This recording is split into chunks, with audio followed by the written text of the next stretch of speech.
My name's Clinton Cowin. I'm the Managing Director and Founder of a company called Tradiepad. Tradiepad's a technology training organisation. We teach tradies how to implement technology into their business and into their operations, how to use mobile devices, how to use cloud-based software, and help them use technology to make their operations more efficient, more effective, more professional. And Tradiepad came about from a combination of circumstances. I'm actually a plumber by trade, so I did my plumbing trade quite late in life, and came from a number of different things before I got into plumbing.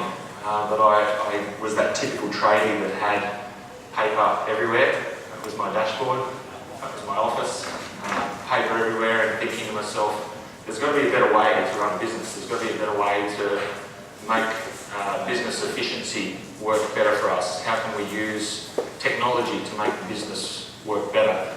And years ago, before mobile devices were around, laptops weren't really practical, mobile connections, cellular connections in the field weren't up to scratch. And then the mobile devices were launched, iPad was launched, and my business partner and I got our hands on a couple of the original iPads, and we set up a combination of apps that worked for our business, and we managed to get rid of the paper that was in our business. We became paperless, and it was an absolute game changer. So I broke away from plumbing and started to help mates that were other plumbers and sparkies around my local area, help them set up a similar platform to what we put into our business. And so that was a bit of a side project, part-time plumber, part-time nerd, and then the nerd side started to become more and more prevalent, and now full-time nerd. So Tradiepad started out as a little bit of a side project, but it's now grown into a national company. We've got a team of 13 people, we've got hundreds and hundreds of customers across Australia and New Zealand in all different areas of the trades and field services sectors. So I've seen a big change. That's 6 years Tradiepad's been up and running, and I've seen a big change in the industry. But there's no doubt about it. This was a slide that was shown at this event last year. It was a McKinsey report that came out about the level of technology adoption within business, the business sectors. And the construction industry fared pretty well. We were second last. And very low levels of technology adoption across all areas of the industry. Second or last was agriculture and hunting. So there's certainly a massive opportunity for the industry to grow and embrace, and that's really why Tradiepad came about. I could see that there was an opportunity to help businesses and to help the industry as a whole understand how technology can help, because it's not second nature. We deal with the subcontractor level. We're dealing with the small guys, one-man bands, two-man bands, five-man bands, 10-man bands, that kind of thing. You know, and they're the guys that have never used technology in their business. They've never used computers, or they haven't had to use computers. All of a sudden, we're starting to see computers in everybody's pockets. We're starting to see devices arriving on site. We've got a plethora of solutions now that are available. So we're seeing the adoption of tech on site becoming more and more prevalent. There's an image up there of the adoption life cycle. We're starting to get to that tipping point of where it's no longer just the early adopters. It's becoming more and more commonplace. And we're going to see an absolute explosion on site. So the reason that technology is becoming such a big part of the industry is that there are huge, huge benefits. We see data collection as a big part of the benefit, and single entry of data. In the past, there's been so much double handling, triple handling, quadruple handling of information. Back when I was plumbing, classic example, we had a workflow process within the business. The phone call would come in to the boss would take the call, write all the information down on a job card, write it in his diary, make a phone call to one of the guys on site. They write it down in a notepad, they go back to their van, they write it down on a job card, and then fill out their time, fill out what they did, write down the material that they used. Then that job card would sit in the van. It would then come back to the office, get connected up with the other job card that had all the same information on it, and then it gets given to accounts for accounts to then type it all out again.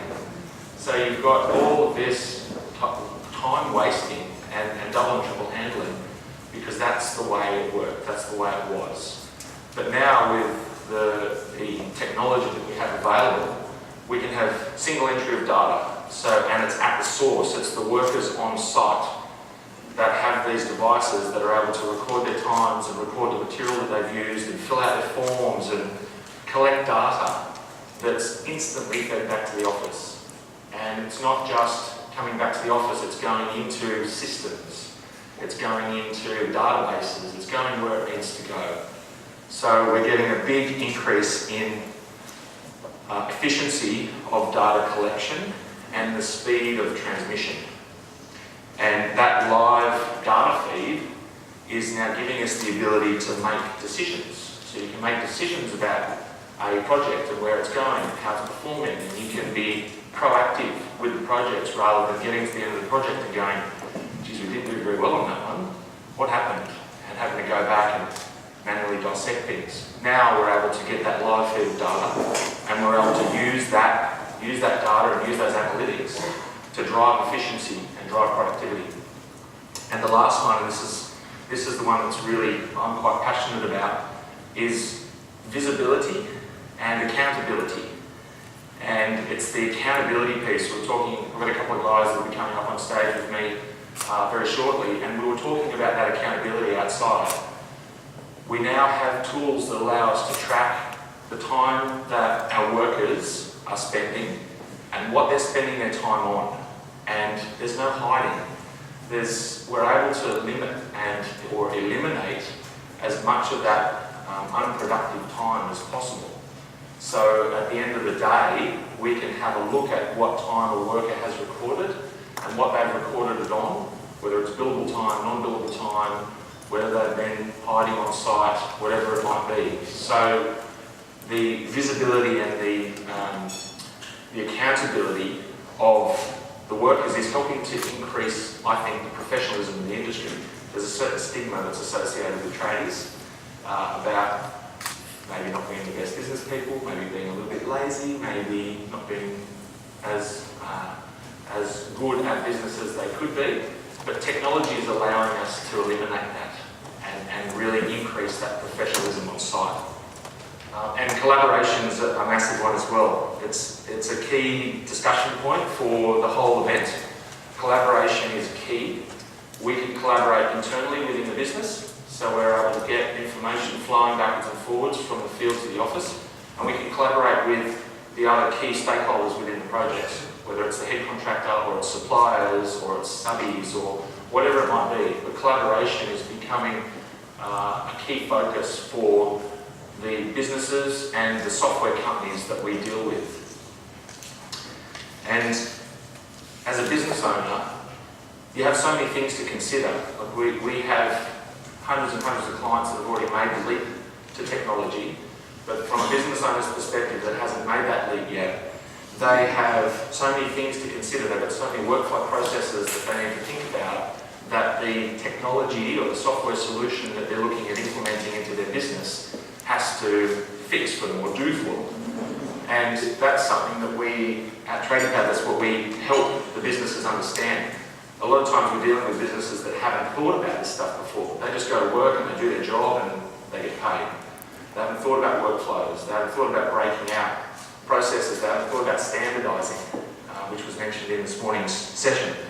So we help clients understand all of those things that are going on and help them find technology that can tick these boxes of the things that they need to achieve. There's not one size fits all. Not everybody has every workflow. So it's a matter of identifying what the workflows are and then matching up the solution to suit what it is that they need. And we have, as Tradiepad, we're an independent training organisation. We have relationships with a whole range of different software providers that do different things: job management, project management, communications, timesheets, document control, all sorts of stuff. There's a few icons up there of some of the solutions that we work with, but it's the tip of the iceberg. And just walking around out there in the exhibitor space, there's so many new cool things out there that my job within Tradiepad now is to stay abreast of all of those and understand where they all fit into the ecosystem. Because, as I said before, it's not one size fits all. So a lot of times we can't find the holy grail of one thing that does everything. We need to bolt the pieces together and build a platform. And that's, I guess, a bit of a term that we've coined. We help our clients create what we call a business technology platform. And it's not just download an app from the App Store and away you go. A bit of thought process needs to go into the platform, into the infrastructure that you need to use technology within your business.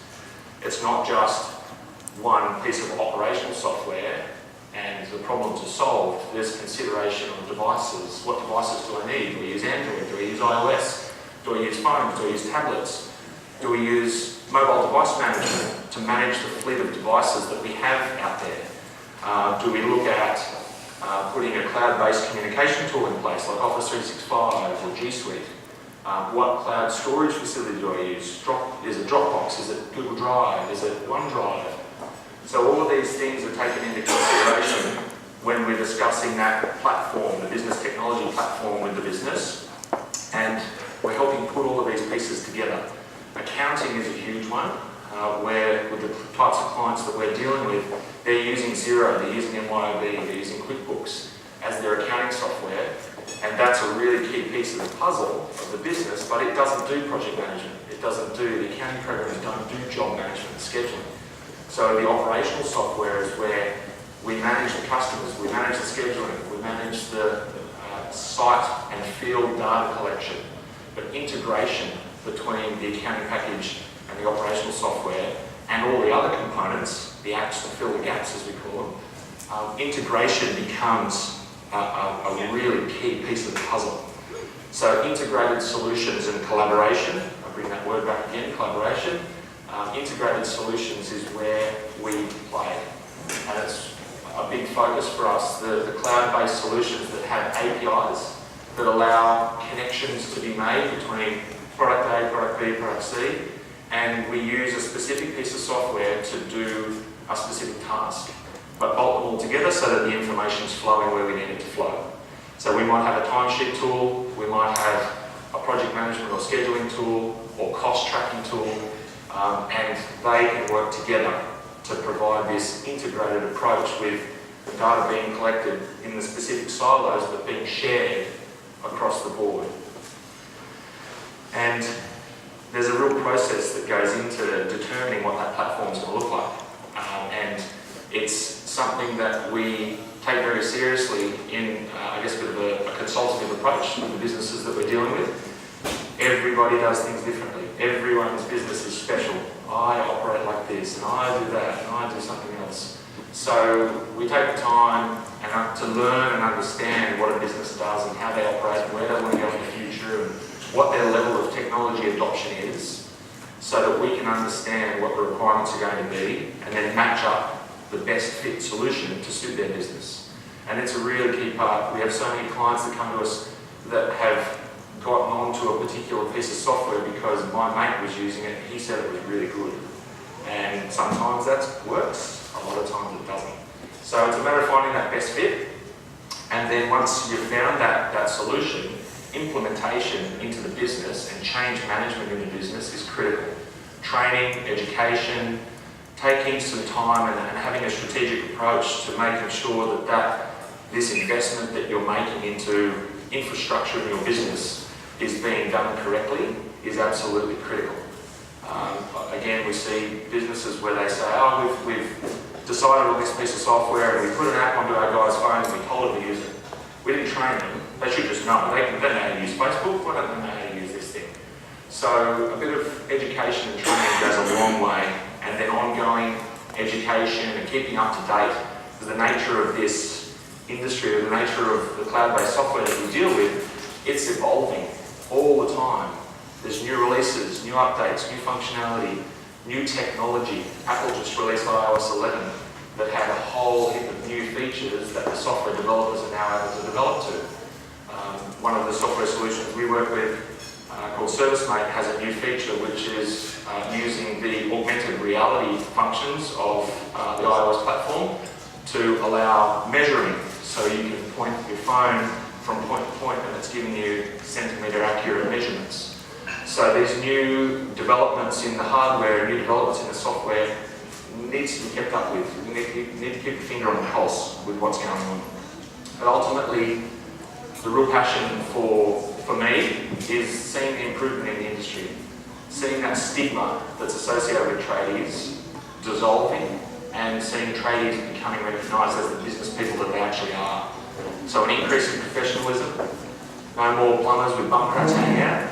There's a few of those, but the increase in professionalism is huge, and accountability that I mentioned before, being able to have that visibility of your workforce and accountability from subcontractors to head contractors and within the business is going a long way. Communication increases.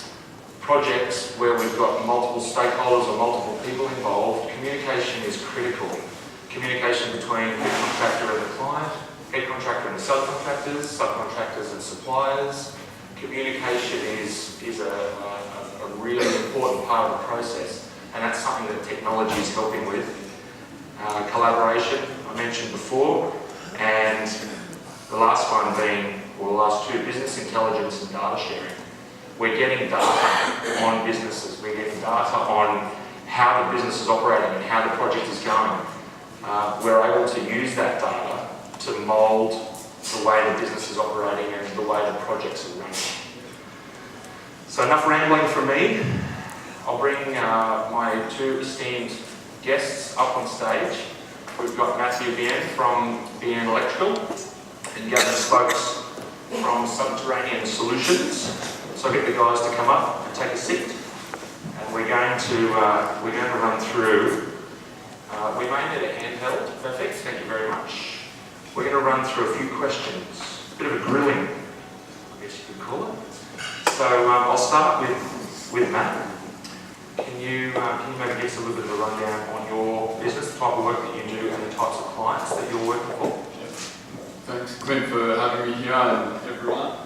So pretty much a bit of my background. I spent 7 years at Down EDI as an electrician there.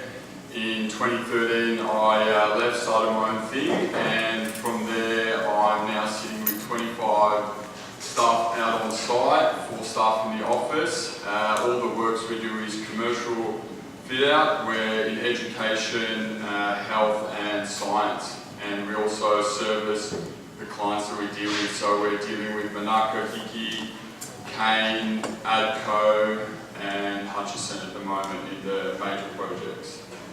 Awesome, thank you very much. And so I've been working with Matt for a couple of years now. 2 years now. We first started initially looking at the accounts thing with my bookkeeper and Clinton, integrating smaller side software, more when we had a few people starting to help them track their, their times and pays to integrate into Xero to begin with.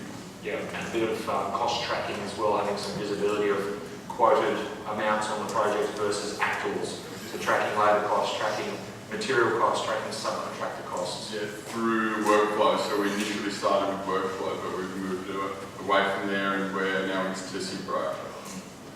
Awesome, thank you, Matt. And so Gavin's give us the same rundown. Type of jobs, clients. So I've got a small subcontracting company in ground stabilisation retention systems. We build basements for apartments around town and work in the infrastructure business in the sector doing rail cuts and shotcreting and things like that. I came to be doing this after studying geology at university and then ending up out of the work world when there was a serious downturn in the mining industry. And so I left uni and became a shotcreter with a degree, which is great. And after several years of doing that, my brother decided to start a shotcreting company.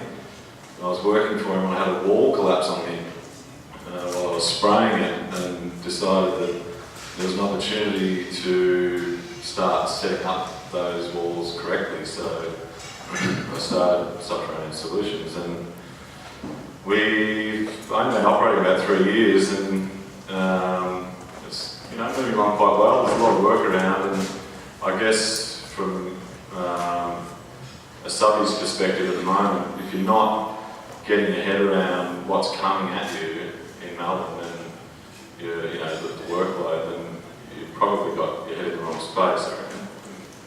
And I think we're small, we've only got 20 people, 3 people in the office, and we've got a bunch of guys on the ground that really know what they're doing. And I found recently that moving into the rail projects and things like that, there's a big flaw in our system was getting guys on site. The onboarding to these government jobs is enormous, and we're struggling with it.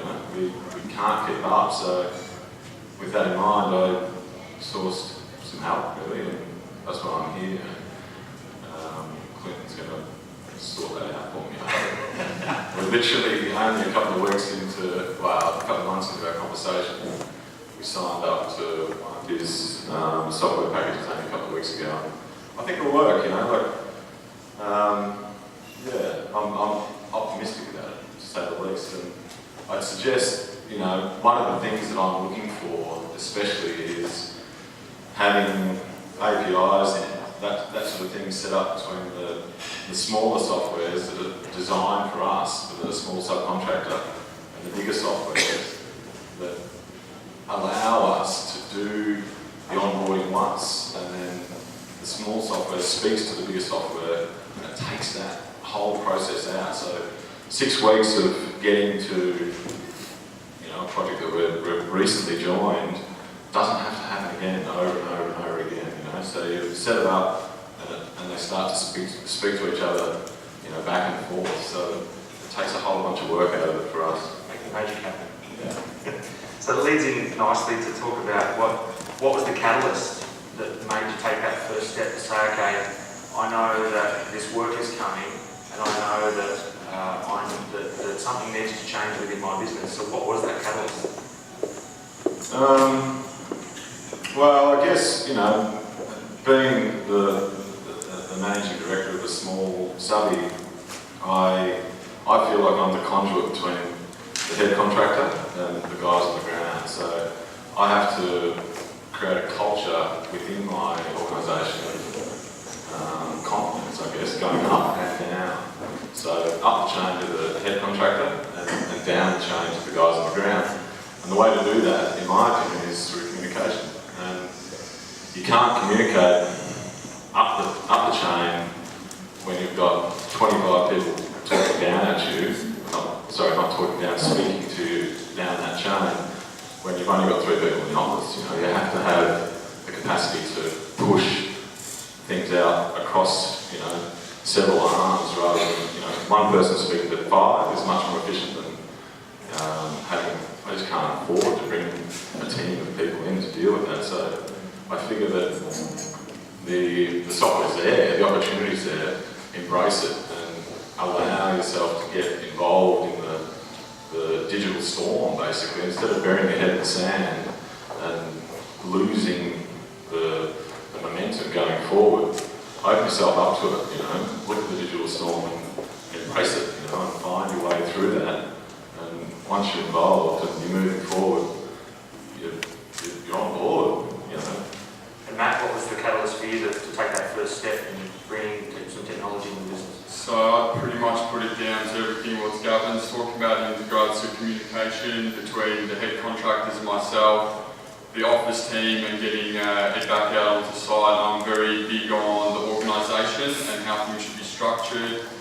As a company, we have, the processes and systems put in place, and then I've pretty much found the right technology at the moment, which we're starting to grow out of rapidly, to actually, keep going with the growth. At the moment, come next year, we'll probably be up to 6 staff in the office and probably 50 to 60 out on site, purely because of technology.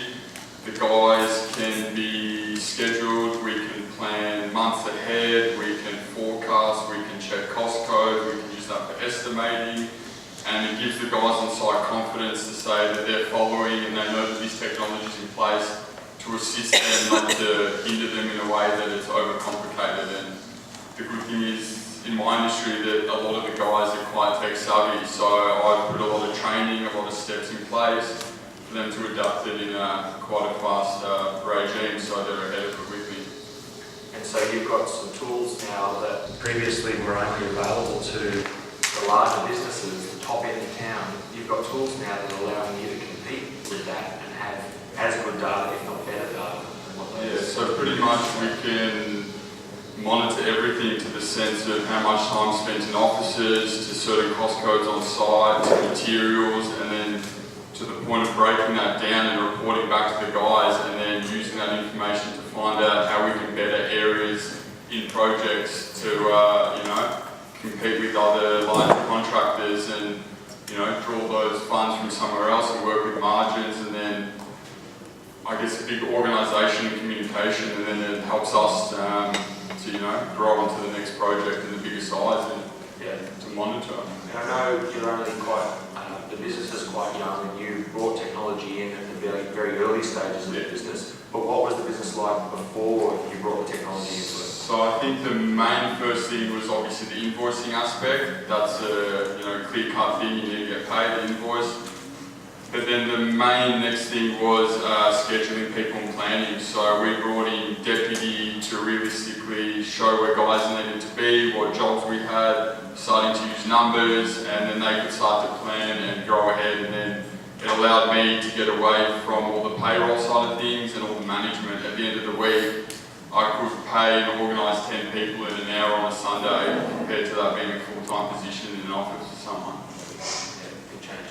And Gavin, again, you're only starting out on the journey, but what do you see the main benefits will be for your business with the tools that you're bringing into play?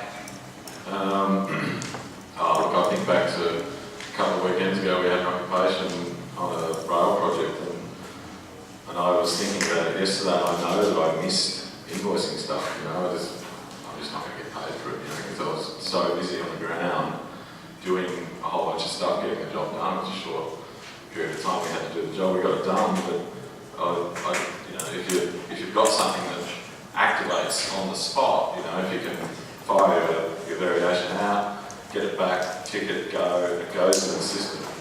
There's $1,000 that I'm going to get, I'm not now, so those types of things, and keeping track of the guys too, I've got steelers and concreters, and they sometimes don't get there on time, and you just never know, how do you track that?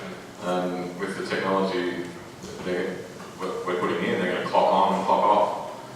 So accountability again. Totally, accountability, and also managing QA and that sort of thing, there's a huge amount involved in that. And if I pour piles on the job and I need to know exactly where that load of concrete is 2 years down the track, I can, if suppliers, one thing I'd like to see, for example, would be Wholesome or some of the concrete suppliers implement some QR codes on their dockets so that I can have boys on site, scan it, bam, goes into the system. That's going into pile number 96 on this day. I can get the crack test on that. I know exactly where it is, and it's all there. I don't have to write it down and then look back in the system. I just find it. It's there. That's automation. That stuff it's really hard to get that happening. When you've got guys on site running around, pouring concrete, throwing steel around, we're too busy. We can't do all that shit. So, yeah. And Matt, how did your staff handle the transition? Because I know it's a bit of a shift going from no technology to technology everywhere. How did the staff handle it? So the first part was probably the teething process with working or eliminating timesheets, obviously with deputy. We sat down, trained a lot of the guys. We're to a point now where a new employee starts, they've pretty much got it all documented in PDF, screenshots showing piece by piece how to do it. further training after that, and then every month we have toolboxes with every employee.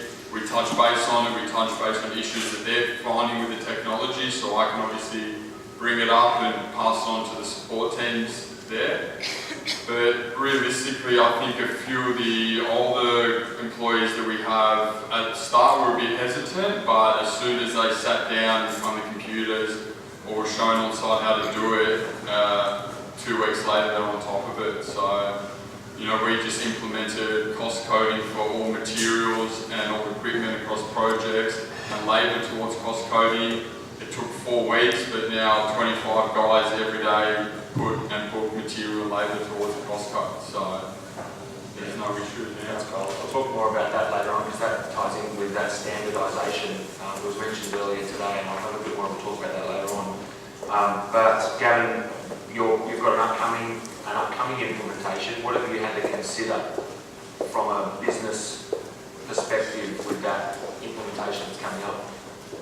Yeah, as Matt was saying, so, you know, having guys, he's got tech savvy dudes, you know, my guys maybe aren't so tech savvy, and I've got a few older guys that are really building stuff, you know, they've been chippies and so on for 30 years, 25 years, but they're scared of technology, so that's going to be something to really consider, and but I think if we can generate, you know, within our organisation, generate a culture of innovation and allow those guys to feel comfortable moving forward, then technology is really simple.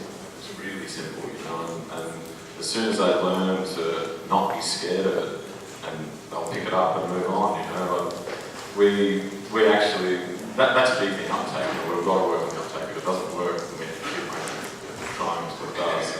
I paid, you know, 10K to put one of the bigger software, project management softwares in place last year, and did not use it once. Just threw Tango down the drain. And as a result, went back to the drawing board and have now found something. I think these smaller things existed, you know, 12 or 18 months ago. They're starting to come out now because they're required. So that's exciting to have something that's way less complicated. You know, the AConnexes in the world are built for organisations that are huge, and we're so far from that. You know, if we can speak to them and you know, communicate really well, then that's really fantastic. And that's a good segue into the next question, which is about how do you communicate with your head contractors? What's that look like at the moment? Yeah, look, it's mildly shambolic, to be honest. There's emails and phone calls and a lot of things coming down through various other softwares, and they come in all different forms. And if you can funnel them into one spot and have, you know, a clear way to respond, then that'll definitely streamline. Yeah, and Matt, you're dealing with, you're both using AConnect within the business. What does that communication look like with your head contractors at the moment? So pretty much, I personally try to use phone calls as the first point of calls to the head contractors. But obviously, on an office base of things, emails and AConnect are obviously what we're using. I've been gracious that the team that I have in the office come from Tier 1 contracting companies, so they're pretty well over the top of how it works, how to use it. They're pretty happy with it, but it's come to the point where we're also using Hammertech as well with Clinton Constructions, and that incorporates a whole other system and a whole other document register and everything. We pretty much have someone in place now to document control every little thing so it's not missed. Because, yeah, like I said, it's too important to just miss something on a large scale project and then to be, at the end of the day, to come to realise it's a loss and to walk out, I guess, broke, which some contractors are doing purely because they're getting flooded with documents and what goes on the sense of construction these days, how much is needed. Yeah, and I think the sad part there is a lot of them don't even know it's happening. They don't know until it's too late. I've had people come and speak to me about it and try to get into, I guess, from say domestic into a commercial sense, and they've given up within 6 months purely because they did not listen will believe me when I said this is what you're up for on a document basis and emails, and you know, you deal with a major project and you've got 3 or 4 CAs from a head contractor constantly at you all day. So it's a never-ending process. I have up to 200 to 300 emails CC to me purely across projects. So the next question is around how could that communication be better? And it sounds like we've got a lot of disparate systems that are being utilised. Is it about trying to bring all of those together and consolidate?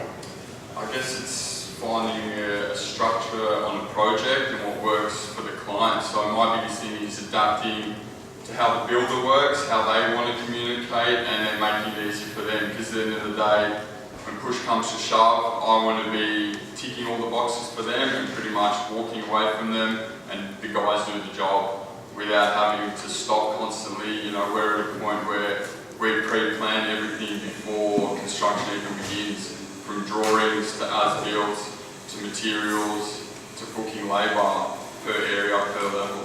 So, and then it eliminates everything for the guys and for the head contractors, knowing that we need this or we need that, or this delivery, or these requirements are going to come in at this date for you. So, I'm conscious of time, we've got 5 minutes to go. So last question for Gavin. What's one business process you'd love to see technology assisting with in the future? I think definitely the idea of, you know, the QR codes and things like that for suppliers, and that keeping track of my materials is near impossible. You know, there's just too much going in and out, and that would be great. And so if the bigger suppliers would take that on and understand the value of it for the little guy, that'd be fabulous. And also the connectability between, you know, the likes of Asana and ACANX, they can really speak to each other and broadly send that information out, then it's going to save a huge amount of time and money for me. And Matt?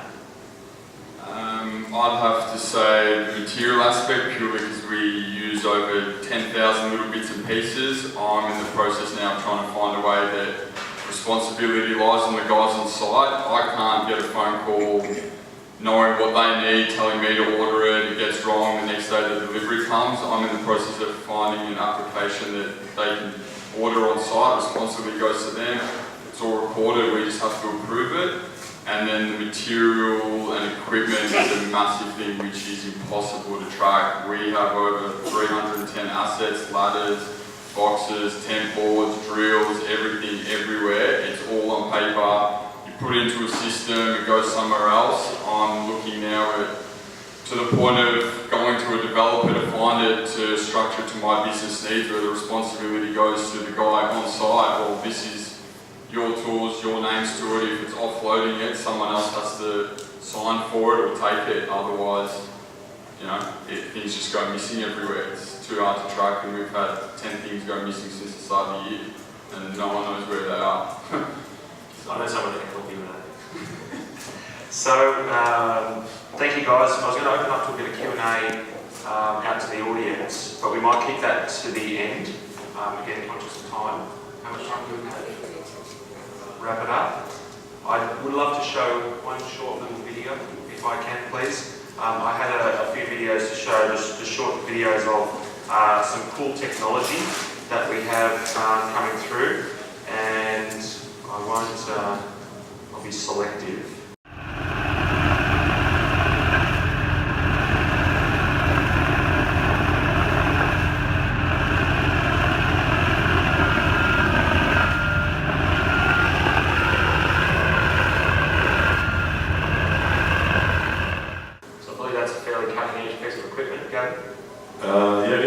That belongs to my brother's old complete shotcrete. We're working together on a bunch of projects, and we used it for the first time 2 weekends ago. First time ever used in Australia, actually, which is great. It worked well. Yeah, there's more to come. Yeah, lots of things, lots of problems that a piece of equipment like that solves. Yeah, it takes guys off the coalface, you know, and we can reach 7 metres in the air and do a whole bunch of things. And I guess that goes back to what we were talking about earlier. We've got that stuff down, you know, on the ground, the back end is where we're really lagging, so pushing technology on the ground for the boys in the field is a key going forward for us. Beautiful, thank you. So a couple of last little takeaways to take away from this session. I know we've got a variety of people in the audience, and I've got a few different messages. So for the software guys that are in the audience, I think it's all about integration.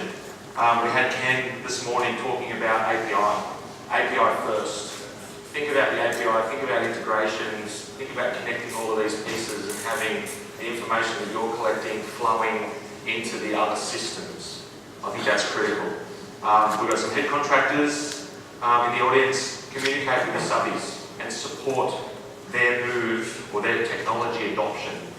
Maybe it's a matter of planting the seed to say, have you thought about this? It's not difficult. You just need to take the first step. And maybe help them or maybe start rethinking standard workflows and start the conversation about collaborative innovation. And lastly, if we've got any, I think there was one subcontractor in the audience, one subby? Three. So if you haven't started, which I doubt that any of you guys haven't, but if you haven't started, take the first step. These guys are living proof of the benefit that technology can have. I think it's a matter of digitise or die.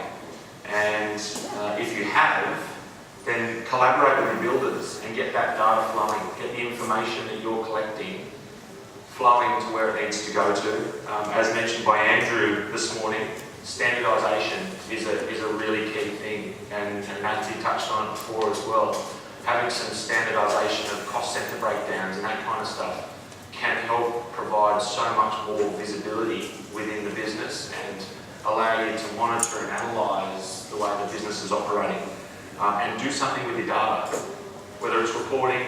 I know Matthew's big on reporting and the data analytics within the business, but do something with the information that's being collected. So communicate, collaborate, embrace and analyse. Thank you everybody.